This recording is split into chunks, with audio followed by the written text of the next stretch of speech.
Kronologi Bribtu Alfandi Steve Karamoy tewas terkena tembakan KKB Papua di Kabupaten Intan Jaya, terlibat serangan selama 30 menit. Kronologi meninggalnya anggota Brimob bernama Bribtu Anumerta Alfando Steve Karamoy diceritakan pihak Operasi Damai Cartens. Kasatgas Humas AKBP Dr. Bayu Suseno menjelaskan aksi tersebut dilakukan di Kabupaten Intan Jaya. Pimpinan Apen Kobogau, Wakil Pangkodap 8.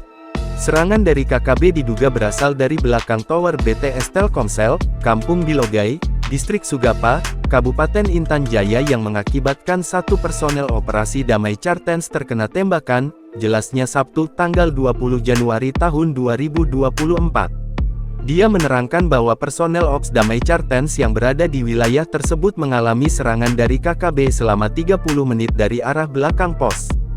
Sebelumnya, anggota Brimob Steve Karamoy gugur terkena tembakan kelompok kriminal bersenjata KKB di Intan Jaya.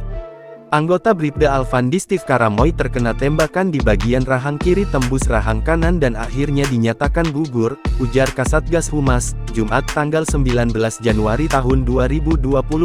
Anggota Brimob tersebut sebelumnya ditugaskan sebagai personel operasi damai CARTENZ 2024. Bribtu Steve Karamoy masih memiliki darah Sulawesi Utara. Hanya saja, dia bersama orang tuanya sudah lama tinggal di Luwuk Banggai, Provinsi Sulawesi Tenggara, sampai dia mengikuti pendidikan polisi.